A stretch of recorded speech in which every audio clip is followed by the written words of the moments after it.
I hesitate to call this a review since there are already quite a lot of reviews on this keyboard. This is the Master Masterkeys Pro S RGB Tenkeyless mechanical keyboard. So what I'm going to do is I'm going to go through very quickly the features of this keyboard, and then I'm going to put some of my custom keycaps on it just to see what it looks like. Because this is probably a board that somebody would buy as maybe their first mechanical keyboard, and then later on they might go and try and upgrade the keycaps, which they can do if they choose to. So I thought I'd see how it would look if somebody wanted to do that. Look at me just throwing conventions out the window. I've already unboxed it. I'm not going to bother doing it on camera. Mad lads. So here's the keyboard, and yeah, it comes in a pretty nice bag to protect it in transit. That's good. Let me talk about what else you get. You get a USB cable, and this is a micro USB cable, which is unusual for all the boards I have are mini USB, so it's a micro USB cable, and it's right angled as well. It's a right angled cable. So this keycap puller is a wire keycap puller.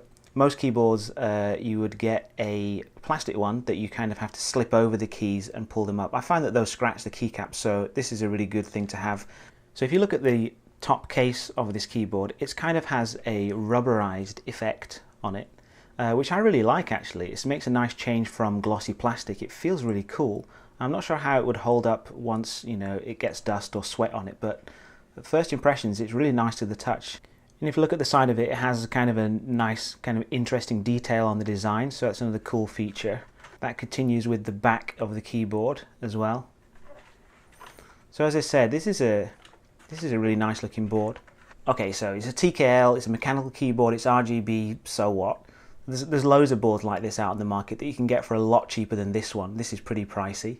So with so many boards that fit this description, what makes this one so special? Well, for me, Cooler Master's reputation of understated design, useful features, sane layouts, potential for customization have made them a cut above the average gamer-focused keyboard that you might get from Razer or Corsair. So that's why I picked up this one. I love the understated design. No branding at all on the front of the keyboard except for these Windows keys, which of course in this video I'm going to take off and we'll see how it looks. So the stock keycaps look pretty good. Usually companies like this will go for a gamery type font, but this is actually really sensible. The only thing that they are branding here is the two Windows keys, as I said earlier, but you know, I'd rather they did it here somewhere I can take these off than have it here where it was always going to be there no matter what keycaps I put on the board. So that's a really good plus point for this board. These switches are cherry reds, so not my switch of choice, but that's what was available on Amazon when I got this. So yeah, you know, it's fine. It's fine. You could just have this keyboard as a sensible mechanical keyboard with fancy flashing lights and you'd be happy. But I'm not going to stop there. So let's get these keycaps off.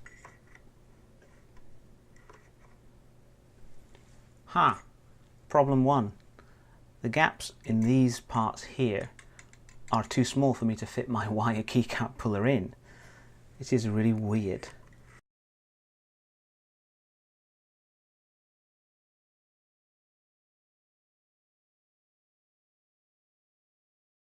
And you can see this nice plate.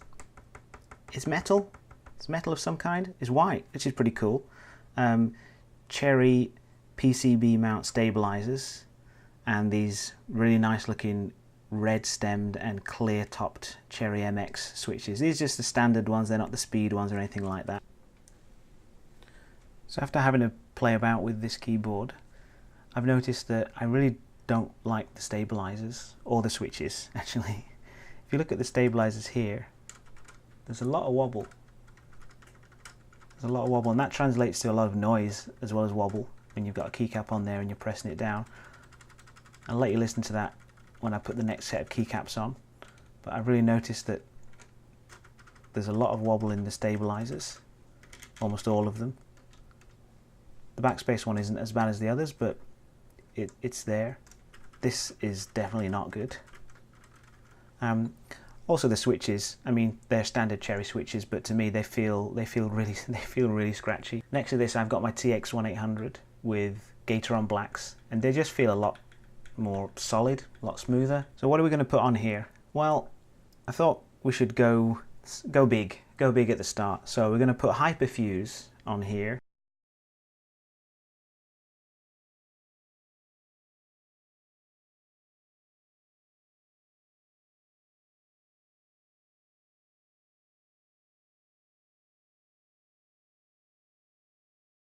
So there is Hyperfuse on the Cooler Master Masterkeys Pro S. So of course it's Hyperfuse, of course it looks amazing.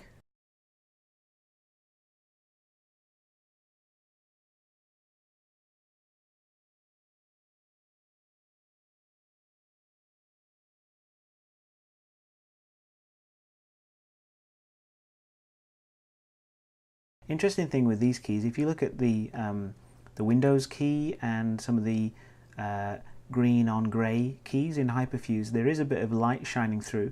Now Cooler Master says these LEDs are super big fat bright LEDs, so you can really see the light shining through. Not so much on the keys which are purple on white, but definitely on the green on grey keys you can see the light shining through. No big deal.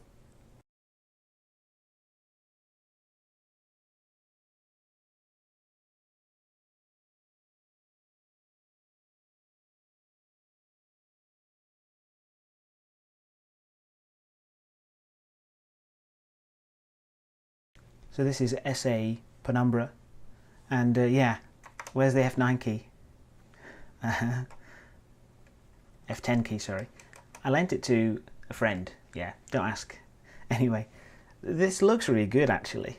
I've kind of gone off SA, even though it's the profile that everybody seems to want, and there's like a 2-year waiting list to get on any set that is SA, but yeah, it looks pretty good. It looks pretty good and it feels good, but let me show you that space bar. Let me see if I can get my mic close to it.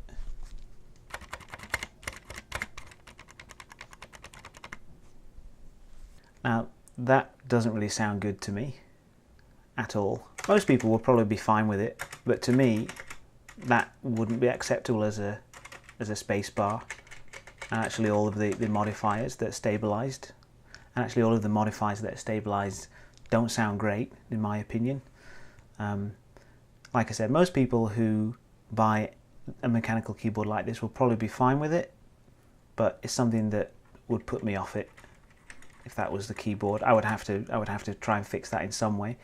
The switches, you could fix those, you could switch those out for something else, but the stabilizers, I think that's a bit more of a difficult fix. You'd have to do something to keep them from sliding around too much.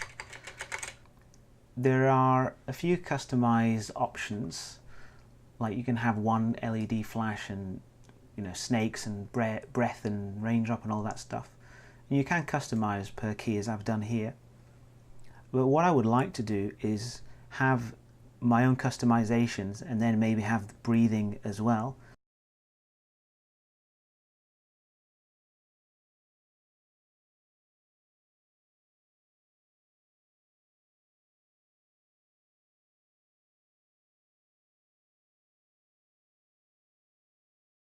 I mean, I'm not a big one for RGB and stuff like that, but this looks pretty good. It would be nice if it was a little bit more tweakable, but yeah, you can customize per key and you can have the LEDs match the colors of the keycaps that you have.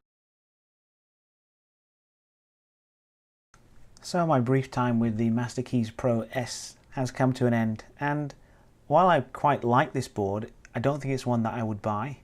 For one thing, it's kind of expensive. I think it costs like $143 or something on Amazon, and it cost me 18,000 yen to get it from Amazon here in Japan, so it's pricey. The other thing I don't like about it are the switches, which, while normally wouldn't be a problem, aren't that easy to mod in this board. That's another minus point, but the biggest one is the sound that it makes when it's being used, especially this space bar. A bad sounding space bar can ruin a keyboard, and I think that this one it's too much. I couldn't handle it. So this one is going to go back to Amazon. So my conclusion is that it's not an objectively bad board, but it's just not the board for me.